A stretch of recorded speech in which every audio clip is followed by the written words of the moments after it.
같이 기도드리겠습니다. 하나님, 복되고 복된 이날 아침 하나님의 거룩하시고 존귀하신 이름을 부르며 하나님의 말씀 앞으로 나아갑니다. 우리의 곁에서 힘주시고 도와주시는 하나님, 결코 떠나지 않고 버리지 아니하시는 그 하나님의 선하신 손길을 다시 바라봅니다. 이 시간 주의 말씀 속에서 역사하여 주셔서 마음속에 근심, 염려, 걱정 떠나가게 하시고 갈 길을 찾게 하시고 새 힘을 얻게 하시고 치료되고 회복되는 은혜의 시간으로 인도하여 주옵소서. 의탁드리며 사랑 많으신 예수님의 이름으로 기도하옵나이다. 아멘. 창세기 17장 3절에서 14절에 있는 말씀, 새 이름 새 사람, 새 이름 새 사람이라는 제목으로 하나님 말씀 전하겠습니다. 아브라함은 지난 13년 동안 하나님의 임재를 경험하지 못하고 홀로 기쁨 속에 남아있게 되었습니다. 그런데 아브라함은 이 시간을 헛되게 보내지 않고 깊어지는 시간으로 삼았던 것이죠. 하나님은 여전히 곁에 계시지 않고 말씀하시지 않는 것 같고 답답한 상황이었지만, 그래서 하나님을 느낄 수 없었지만, 그러나 아브라함의 하나님을 향한 신뢰는 더 깊어지게 되었습니다.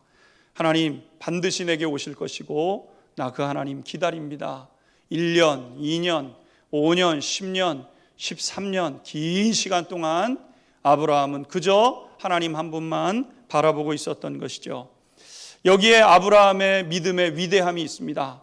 아브라함의 믿음의 위대함은 어디 있습니까? 하나님 앞에 조금 더 섭섭해할 줄 몰랐다는 것이죠. 그리고 하나님을 온전히 기다릴 줄 알았다는 데 있습니다. 변함없이 기다렸습니다. 한결같이 하나님 처음 만났을 때나 그리고 지금이나 변함없이 하나님 그분만 의지하면서 믿음의 여정 걸음 걷고 있는 것이죠. 때가 되었을 때 하나님께서 아브라함을 찾아오셨습니다. 그리고 이렇게 말씀하셨습니다. 나는 전능한 하나님이라 너는 내 앞에서 행하라, 그리고 완전하라, 이렇게 말씀하셨습니다. 그러자 아브라함이 자기에게 나타난 하나님 앞에 이렇게 반응하게 됩니다. 오늘 3절에 있는 말씀 읽고 하나님 말씀 공부해 가도록 하겠습니다. 3절 같이 한번 읽도록 하겠습니다. 시작. 아브라함이 엎드렸더니 하나님이 또 그에게 말씀하여 이르시되. 아멘. 13년 만에 나타난 하나님 앞에 아브라함의 첫 반응은 무엇이었는가? 엎드렸다, 이렇게 기록해 놓고 있습니다. 엎드리다의 히브리어는 나팔 파님인데, 나팔 무엇을 떨어뜨리다, 떨구다, 이런 뜻이고요. 파님은 얼굴을 의미합니다. 그러니까 히브리어를 그대로 직역을 하게 되면 얼굴이 땅바닥에 닿게 하였다, 이렇게 말씀하고 있죠. 하나님께서 13년 만에 아브라함에게 나타나셨는데 그 순간 아브라함이 조금의 갈등도 없이 자기의 얼굴이 땅에 닿도록 엎드리게 되었다, 이렇게 말씀하고 있습니다. 이것이 아브라함의 신앙과 그 마음의 태도를 보여주는 행동이었던 것이죠. 13년 동안 자신을 내버려 두셨던 하나님, 인간적으로 보게 되면 섭섭할 만도 하고 또 의심할 만도 하고 마음을 닫아도 그리 이상한 상황은 아닌 것 아니겠습니까? 13년 동안 하나님이 없으셨어요. 하나님, 나 처음 부르실 때는 굉장히 큰일 행하실 것처럼 그러시더니 아무 말씀도 안 하시고 1년 기다리고 2년 기다리고, 하나님 딴 사람 택하셨나 보다, 딴 사람 통해서 그 일 행하시려고 하나 보다, 내가 이스마엘 얻었다고 하나님 딴 사람이랑 언약 맺고 하실래나, 이런 마음이 왜 안 들겠습니까? 마음을 닫아버리고 그럴 수도 있어요. 하나님 찾아오셨을 때 하나님 이제 오셨군요, 이렇게 행할 수도 있는 것 아니겠습니까? 그러나 아브라함은 하나님이 찾아오신 그 즉시 얼굴이 땅에 닿도록 엎드리게 되었다는 것이죠. 여러분, 아브라함은 이 시간들을 지나가면서 오히려 간절히 하나님을 기다리고 있었다는 겁니다. 간절히 이제나 오시나 저제나 오시나, 내가 잘못했지만 그래도 나를 찾아오실, 나를 결코 버리지 않으실, 결코 나를 떠나지 않으실, 나와 약속하셨기 때문에 그 약속 변개치 않으실 그 하나님 딱 붙잡고 이 시간들을 지내오고 있었던 것이죠. 그래서 아브라함에게 찾아오셔서 말씀하시는 그 순간 땅에 엎드려집니다. 얼마나 하나님을 신뢰하고 기다렸는지를 드러내는 그러한 태도라고 할 수 있습니다.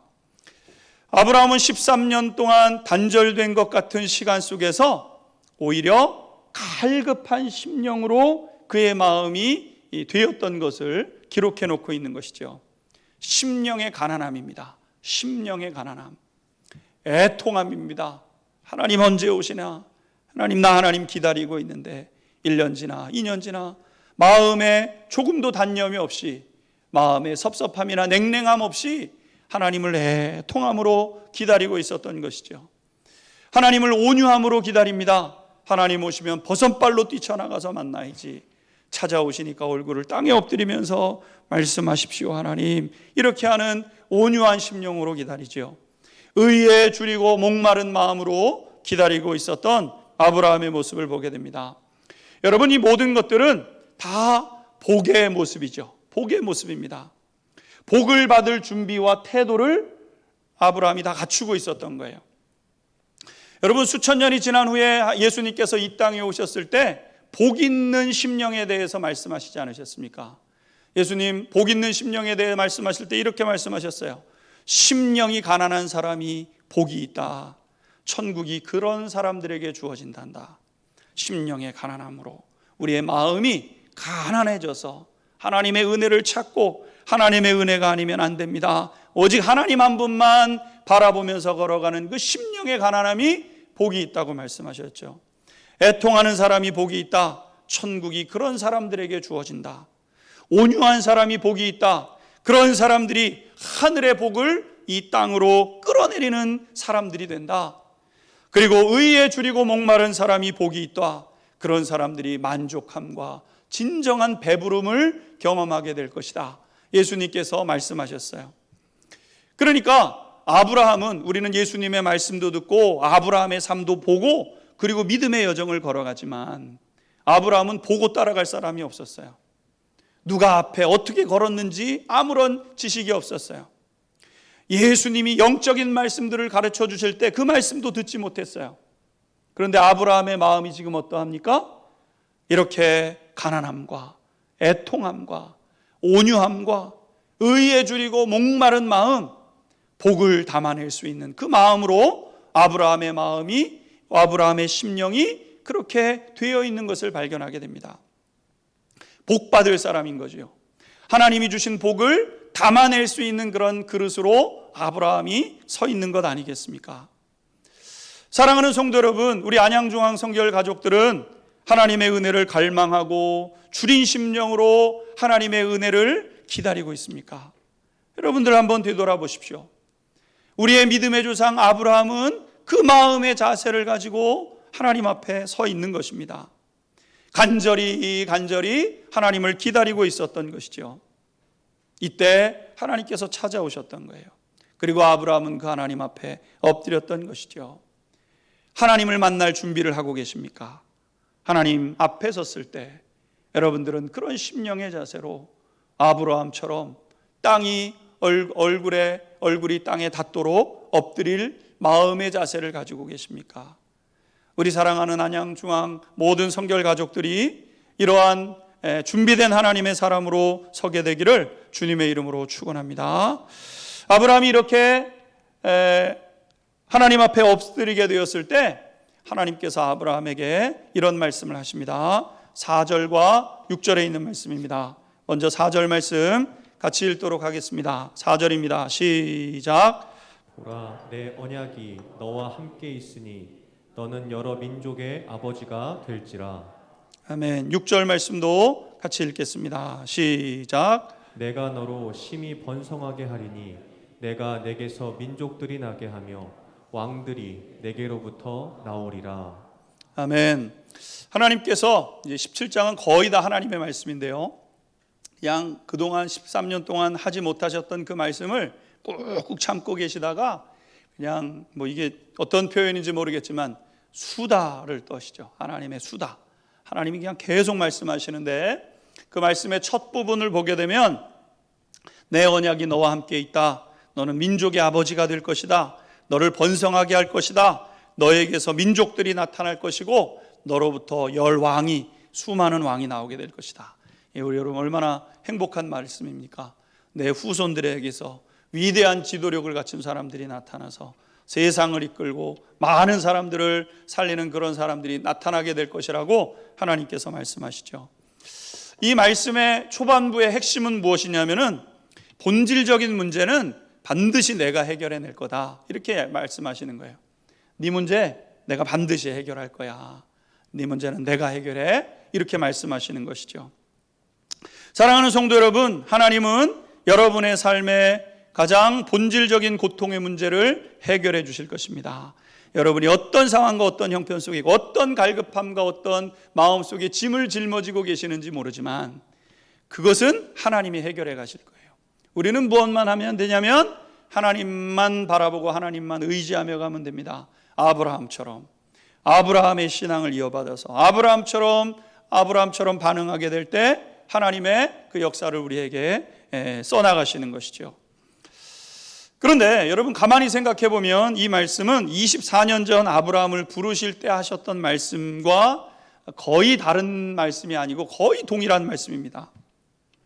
다시 나타나셔서 말씀하시는데 뭔가 첨언이 되고 뭔가 새로워지고 이런 말씀이 아니에요. 75살에 하셨던 말씀, 85세에 나타나셔서 하셨던 말씀, 그리고 지금 아브라함이 13년이 지나서 99세에 듣게 되는 이 말씀, 다 그 말씀이 거의 동일한 말씀이죠. 아브라함이 이미 들었던 말씀이고 그리고 계속해서 간직하고 있었던 그런 말씀 아니겠습니까? 그런데 오늘 본문에 보게 되면 아브라함이 하나님의 말씀을 생명수처럼 이제 여기고 있다는 것을 보게 됩니다. 사랑하는 성도 여러분, 믿음 생활이 뭐냐면 믿음 생활은 하나님의 말씀과 함께 시작되고 하나님의 말씀에서 힘을 얻어서 하나님의 말씀과 동행해 가는 것이 이 믿음 생활이라고 할 수 있는 것입니다. 그러니까 이 믿음 생활은요, 하나님의 말씀과 분리되지 않아요. 하나님의 말씀과 항상 함께 갑니다. 어느 날 하나님의 말씀을 듣는데 하나님께서 우리를 사랑하신다는 음성을 듣습니다. 그 말씀이 내 속에, 심령 속에 확 들어오게 돼요. 말씀으로 시작되게 되는 거죠. 그리고 그 말씀을 붙잡고 말씀에서 힘을 얻습니다. 오늘을 살아갈 힘을 얻죠. 어떻게 살아가야 될 것인가? 말씀 속에서 길을 찾고, 말씀을 붙잡고 한 주간을 살아가고, 말씀을 붙잡고 한평생을 살아가고, 말씀을 붙잡고 말씀과 동행하는 것이 신앙생활인 것입니다. 하나님의 말씀이 성도의 심장을 뛰게 하고 갈 길을 알게 하고 소망을 갖도록 하는 것이죠. 믿음은 말씀이 성취될 것을 알기 때문에 기쁨으로 확신 가운데 살아가는 것이 믿음 생활입니다. 내 상황은 똑같아요. 내 형편은 똑같습니다. 그러나 하나님께서 이 말씀을 성취하실 것을 알기 때문에 내 심령은 기쁜 거예요. 환경은 어려우면 어려울수록 내 심령은 기쁨이 차오르게 되죠. 이런 삶을 살아냈던 분이 사도 바울 아니겠습니까? 사도 바울이 기뻐했던 장소는 큰 원형극장에서 설교할 때가 아니었습니다. 그의 기쁨은 감옥에 갇혔을 때, 깊은 감옥에서, 차디찬 감옥에서 맛없는 음식을 먹어가면서 몸은 점점 노쇠해져 가는데, 몸은 점점 고되어져 가는데 마음속의 기쁨은 점점 불타오르는 거예요. 내가 다시 말하노니 기뻐하라. 환경은 이런데요. 환경과 상관이 없어요. 왜? 하나님께서 내게 주실 그것이 내 눈앞에 보이기 때문에. 하나님께서 내게 주실 면류관이 내 눈앞에, 내 손앞에 잡혀 있기 때문에 환경은 중요하지 않습니다. 하나님의 말씀만이 중요한 것이고 그 말씀이 사도 바울을 이끌어갔던 것이죠.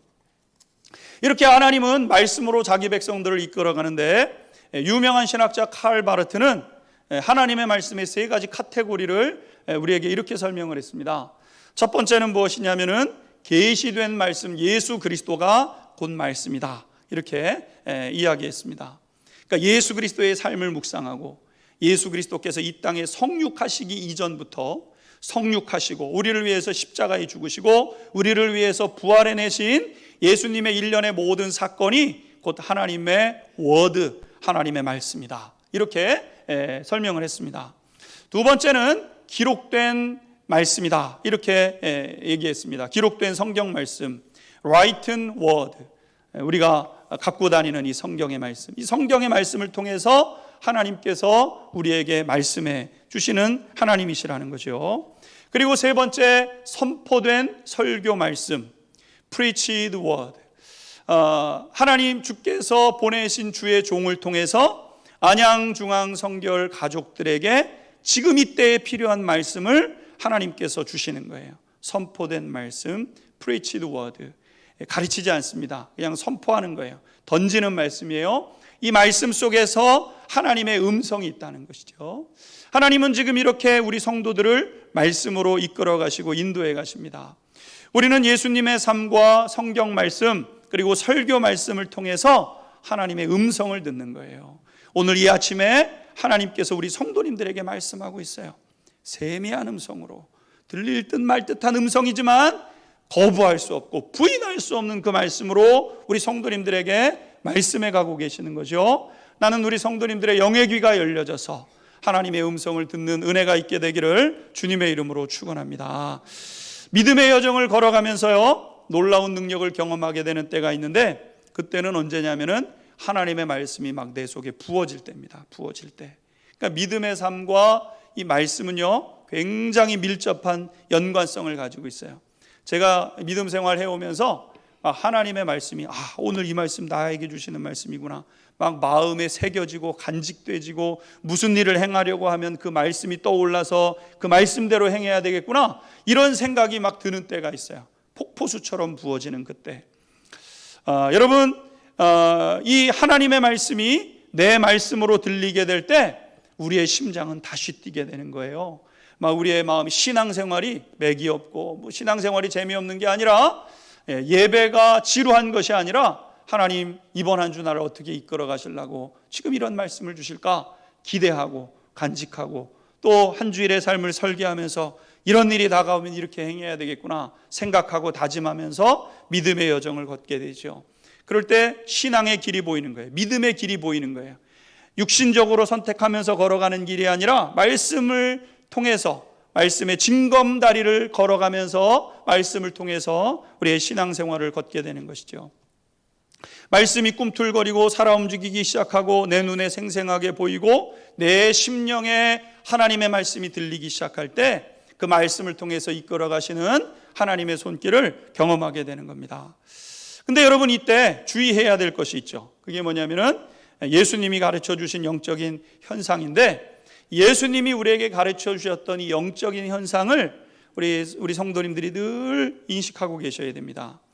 예수님께서 가르쳐 주신 비유 가운데 씨 뿌리는 비유가 있습니다. 이 비유의 핵심은 무엇이냐면은 씨앗으로 상징되는 말씀과 밭으로 상징되는 심령에 대한 말씀인 거죠. 그러니까 이제 유대인들은 농사를 지을 때 우리처럼 이제 모내기 하면서 이렇게 꼭꼭 심은 게 아니라 그냥 이제 뿌렸어요. 밭을 이렇게 기경해 놓고 갈아 놓고 그냥 뿌리는 거예요. 흙 뿌리는 거예요. 던져서 뿌리는 겁니다. 지금 하나님의 말씀이 이렇게 그냥 던져지는 것처럼 하나님의 말씀이 그냥 던져지는 거예요. 그래서 이제 뿌리는데, 각기 다른 밭에 뿌려지게 되었다. 각기 다른 심령에 하나님의 말씀이 뿌려지게 되었다. 예수님께서 영적인 교훈을 우리에게 들려주신 것 아니겠습니까? 심령의 상태에 따라서 길같이 딱딱한 심령, 딱딱한 심령. 그래서 하나님의 말씀이 들릴 때 하나님의 말씀이 그냥 듣고 그냥 사라져 버리는 거예요. 무슨 말씀을 들었는지도 기억이 안 나고 별로 기억하고 싶지도 않고, 그냥 하나님의 말씀은 그냥 하나님의 말씀이고 기록되어져 있는 말씀이고, 목사는 그냥 매주일 그냥 강단에서 그냥 하는 이야기인 것이고, 나와는 상관이 없는 말씀이에요. 길가와 같은 심령이죠. 그냥 사라져 버리는 거예요. 예배 끝나고 돌아서면 하나도 남는 것이 없는 것, 이것이 길가와 같은 심령의 상태죠. 또 다른 상태는 어떤 상태입니까? 이 돌밭과 같은 메마른 심령. 말씀이 들려졌어요. 기억이 나요. 예수님 하나님 말씀 그렇구나. 하나님의 말씀이 우리에게 주어지는구나. 하나님 다가오시면 넙죽 엎드려서 갈급한 심정으로 살아가야 되겠구나. 이번 주 주님 찾아오시면 바싹 엎드려야지. 이렇게 말씀은 내 속에 남아있는데 나와는 상관이 없어요. 그 말씀은 그 말씀이고 나는 나예요. 씨뿌리를 내리지 못하는 겁니다. 자라나는 것이 없어요. 그래서 행동으로 옮겨지는 것도 없어요. 돌짝밭에 뿌려진 마음이죠. 그리고 또 상태에 따라서 가시떨기와 같은 마음의 심령에 떨어지죠. 염려, 근심, 걱정이 많습니다. 아이고 말씀이 좋기는 좋구만 어떻게 다 그렇게 사나? 아이고 그거야 목사나 그렇게 사는 것이고 장로님들이나 그렇게 사는 것이고 권사님들이나 그렇게 사는 것이고 나는 그렇게는 못 살지. 그렇게 살려면 돈이 얼마 들고 내가 그렇게 살면은 다 살아내겠는가? 아이고 그 기도하는 거는 그 믿음 생활 오래 한 사람들이라 하는 거지 나 같은 사람은 그냥 주일 한번 지키면 되는 거고 이렇게 생각하는 거죠. 염려, 근심, 걱정이 많아서 하나님의 말씀과 나와 상관이 없어요. 내 삶에 어떠한 현상이 일어나지 않는 상태, 가시떨기밭에 뿌려져 있는 그런 그 말씀과도 같은 거죠.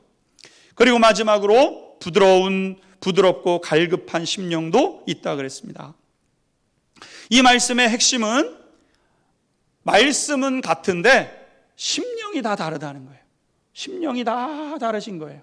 말씀은 똑같아요. 하나님의 말씀이 그냥 던져지죠. 우리 안양중앙 성결가족이 수백 명이 되시는데 수백 명에게 하나님의 말씀이 오늘 이 10월 10일 되는 이 주일날 던져지는데 그 말씀을 받는 수백 명의 사람들의 심령이 다 제각기라는 것이죠. 여러분 그런데 심령의 상태에 따라서 말씀이 그냥 사라져 버리기도 하고 없어져 버린 거예요. 여러분 말씀 못 듣고 죽는 분들이 얼마나 많아요. 북한에 있는 성도들은요, 한번 나중에 볼 기회가 되면 좋겠지만 그 북한에서 선교하시는 분들은 와서 말씀 한 번만 전해주고 가이소 이렇게 하신다는 거 아니에요. 말씀 한 번만 전해주고 가이소. 정말 문을 닫아놓고 천막을 쳐놓고 두렵고 떨림으로 말씀을 듣고 그것이 두려워서 못 듣는 사람들도 많이 있는데 여러분 우리에게 오늘 하나님의 말씀이 주어지잖아요. 그런데 그 하나님의 말씀을 받는 우리의 심령에 따라서 달려지죠. 사라져버리는 마음들. 근데 또 예수님이 뭐라고 말씀하셨냐면은 백배결실하는 그런 마음밭도 있다는 거예요. 그런 심령도 있다는 거죠. 나는 우리 안양중앙 성결 모든 가족들이 좋은 심령, 하나님의 말씀을 사모하는 심령이 될 수 있게 되기를 주님의 이름으로 축원합니다. 아멘. 좋은 심령, 사모하는 심령 되셔요.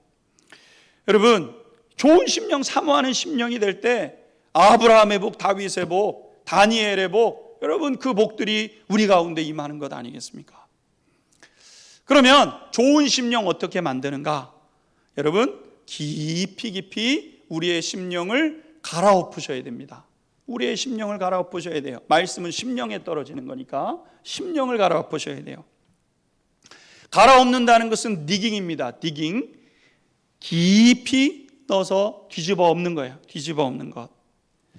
그러니까 우리가 좋은 심령이 되기 위해서는요, 내 심령 깊은 곳까지 들여다보면서 그것이 드러나야 된다는 거예요.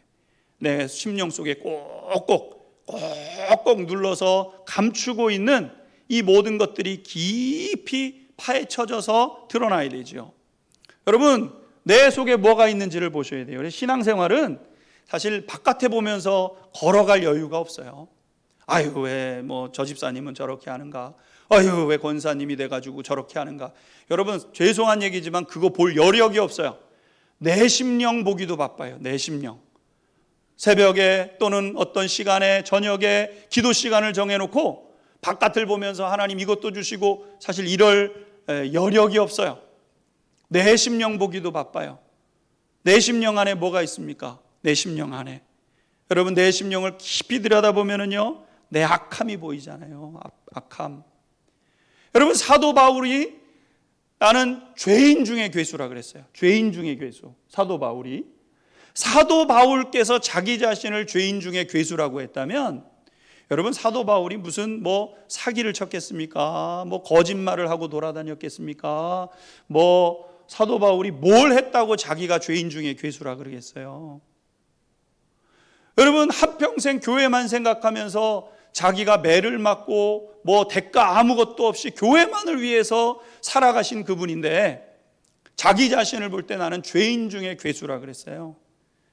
근데 여러분, 가만히 내 자신을 들여다보면요, 죄인 중에 괴수가 맞죠. 내 악함이 보이지를 않습니까? 그럴듯하고 직분은 탁 받아놨는데 내 속에 들어가 보면 미움, 시기, 질투 꽉 차 있고 남 잘 되는 꼴 보고 싶지 않고 나 조금만 손해보면 막 하나님 앞에 섭섭하다고 그러고, 여러분 내 속에 얼마나 악함이 들어있는지가 보여지잖아요. 내 연약함, 내 무능함, 내 무지함 다 드러나게 되는 것 아니겠습니까? 근데 드러나셔야 돼요. 드러나셔야 옥토밭이 될 수 있는 거예요. 그게 안 드러나기 위해서 꼭꼭 닫고 있으면은요, 여러분 아무것도 안 돼요. 나눔이 있어야 돼요. 나눔. 내 속마음, 내 속에 있는 것들이 다 나와야 돼요. 현대인들은 잘 감춰요. 잘 감춰서 우리가 겉으로는 번지르르 하지만 삶은 썩어가고 있고 열매 없고 결실 없고 신앙생활하는데 능력 나타나지 않고, 여러분 우리가 이런 삶 살아가고 있는 것 아니겠습니까?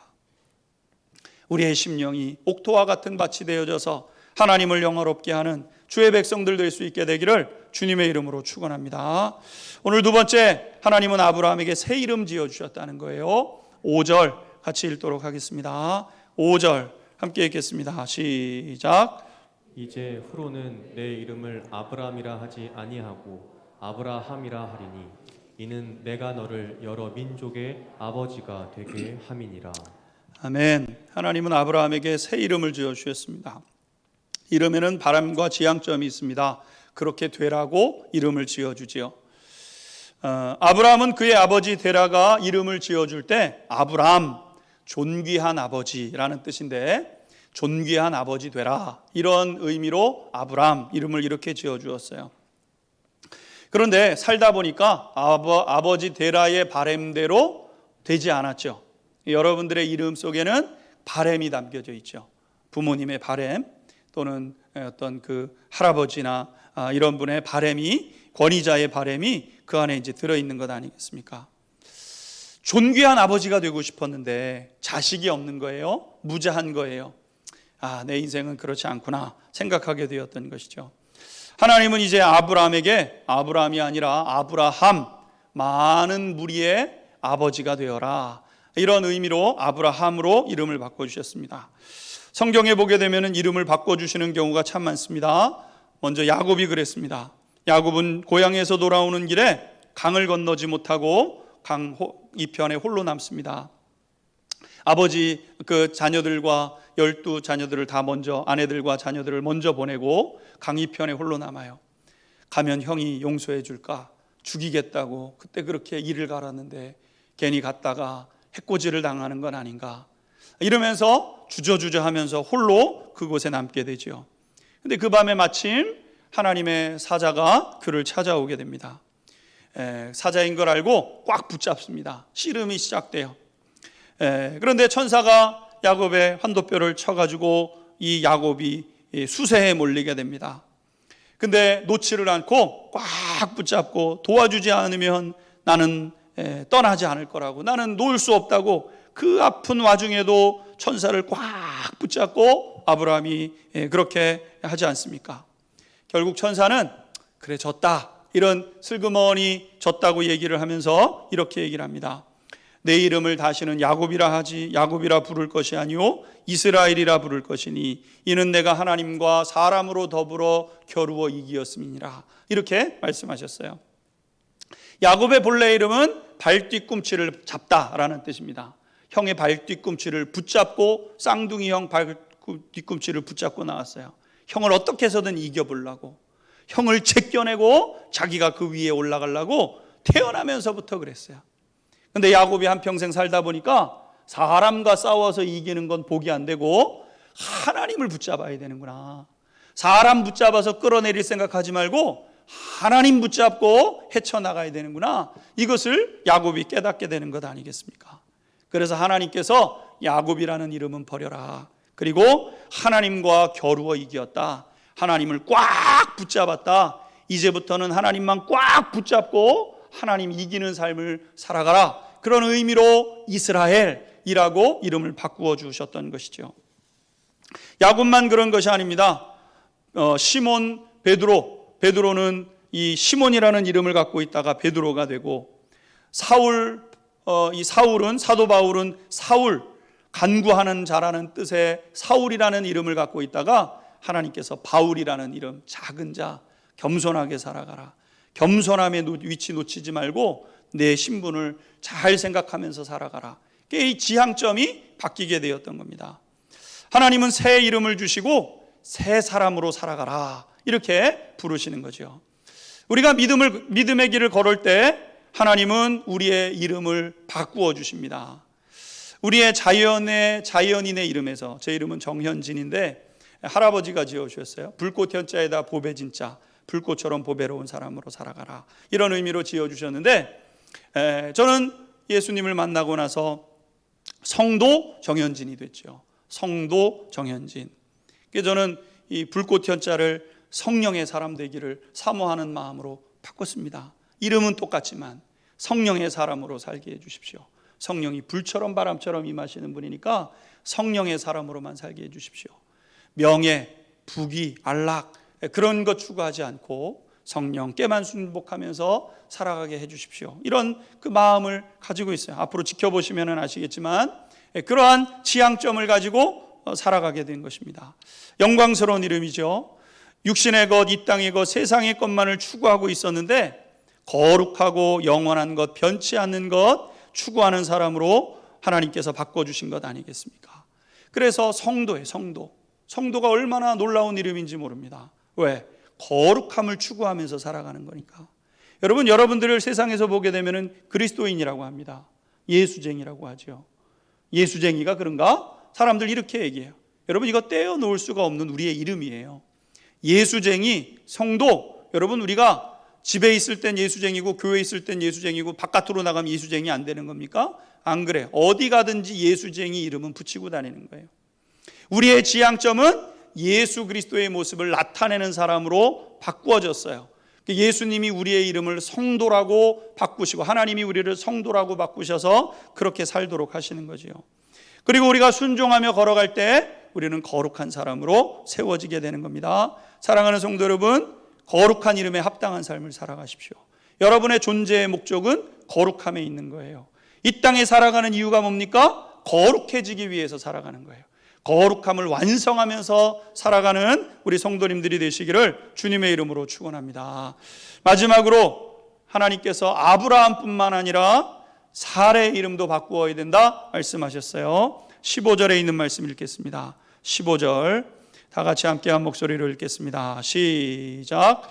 하나님이 또 아브라함에게 이르시되 내 아내 사레는 이름을 사레라 하지 말고 사라라 하라. 아멘. 사레도 이름을 바꾸어야 돼요. 사레는 원래 나의 공주라는 뜻인데 아빠가 지어줬겠죠. 사레의 아버지가 탁 아기를 낳는데 너무 예쁜 딸이에요. 내 공주 내 공주 내 공주 그러면서 눈에 넣어도 아프지 않은 딸로 사레를 키운 거죠. 그런데 하나님께서 그 이름을 왕후, 통치하는 자라는 이름으로 바꾸라는 거예요. 사레에서 사라는 별로 크게 바뀌는 것 같지 않은데 그 조금의 변화가 그의 인생을 뒤바꾸는 그런 사람이 되게 된 것이죠. 그런데 하나님은 아브라함의 이름만 바꾸라고 하신 것이 아니라 사라의 이름도 바꾸라고 하셨는데 여기에는 중요한 영적인 교훈이 있습니다. 남편 혼자 바뀌면 안 된다는 거예요. 아내도 바뀌어야 된다는 거예요. 아내만 바뀌어서는 안 된다는 거예요. 남편도 같이 바뀌어야지. 그러니까 한쪽만 바뀌어서는 안 돼요. 여러분, 같은 믿음, 같은 방향으로 나아가는 신앙의 친구, 신앙의 동지가 필요로 한 겁니다. 같이 가야 멀리 갈 수 있고 끝까지 갈 수 있는 것이 신앙의 길인 거예요. 신앙의 길. 여러분, 이 혼자서는 약하죠. 그러나 함께의 힘은 넉넉히 견뎌가고 감당하고 이겨가는 힘을 주는 거예요. 혼자서는 쉽게 무너집니다. 혼자서는 쉽게 포기해버릴 수 있어요. 근데 같이 부부가 여러분, 여보 큐티 합시다. 큐티 했어요? 점검해주고. 신앙 공동체가 성경을 같이 읽어나가는 거예요. 저 성경 읽었어요. 집사님도 성경 읽으셨나요? 여러분 물어갈 때 우리가 같이 신앙의 길을 갈 수 있는 거예요. 사람 작십삼일입니다. 아무리 의지가 강해도 쉽게 포기하고 싶은 것이 사람의 마음이죠. 그래서 하나님은 아브라함뿐만 아니라 사라의 이름도 바꿔주시면서 같이 이 길을 걸어가야 된다고 말씀하시는 거죠. 구원의 길, 축복의 길에는요, 공동체가 필요로 합니다. 가정 공동체, 신앙 공동체가 필요로 한 거예요. 예외 없어요. 누구든지 가정과 신앙을 지켜가셔야 됩니다. 귀하게 여기셔야 돼요. 가정과 교회 없이, 공동체 없이 복을 누렸던 사람은 아무도 없습니다. 공동체가 있어야 돼요. 그리고 이런 공동체는 영적인 나눔이 있어야 돼요. 영적인 나눔.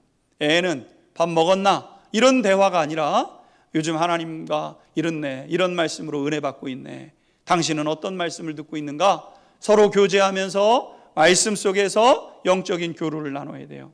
그런 면에서 구역이 굉장히 중요합니다. 왜? 구역에서 영적인 나눔이 이루어져야 되기 때문에, 영적인 나눔이 이루어질 수 있는 곳이 구역이기 때문에 서로 의지하고 내 마음속에 있는 것을 드러내고 이야기해 갈 때 거기에서 하나님의 손길들을 보게 되고 믿음의 여정을 걸어가면서 끝까지 신앙의 여정을 걷게 되는 것이죠. 이제 하나님은 아브라함을 복되게 하시려고 결정하셨고 때가 임박하게 되었습니다. 내년 이맘때가 되면 아브라함이 자기의 품 안에 약속의 아들을 안고 드디어 하나님께서 약속의 아들을 주셨다고 기뻐하는 때가 오게 되는 것이죠. 여러분, 잘 기다린 자에게 응답과 성취가 있게 됩니다. 하나님은 반드시 약속한 것을 지키시고 이루시고 완성하시는데 우리 상도님들에게 주어진 그 약속을 잘 기다림으로 성취해내는 역사가 있게 되기를 주님의 이름으로 축원합니다. 같이 기도하겠습니다. 세 가지 기도하겠습니다. 첫 번째, 하나님의 언약을 다시 여러분의 마음 깊은 곳에 받아들이십시오. 하나님이 말씀하실 때 얼굴을 땅에 대고 주님을 만날 준비를 하고 계십니까? 오늘 이 말씀 나에게 하시려고 주의 종을 보내시고 오늘 여기에 교회를 세우시고 내 걸음 인도해 가고 계시는군요. 감사하고 감격하고 있습니까? 여러분, 주님은 우리에게 새 이름을 주셨습니다. 거룩한 삶을 추구하며 거룩한 삶을 살아가라고 불러주셨습니다. 주어지는 한 주간 앞으로의 삶 그렇게 살아갈 수 있는 성도 되게 해달라고 기도하십시오. 믿음의 길을 걸어가는 가족들, 믿음의 길을 함께 걸어가는 성도들 귀히 여기며 믿음의 삶 감당하여 주의 뜻 이뤄가는 주의 백성 되게 해달라고 이 시간 말씀 기억하면서 우리의 결정, 결단 주님께 의탁하며 도와달라고 주여 세 번 부르시고 함께한 목소리로 기도 올리겠습니다. 주여 주여 주여. 아버지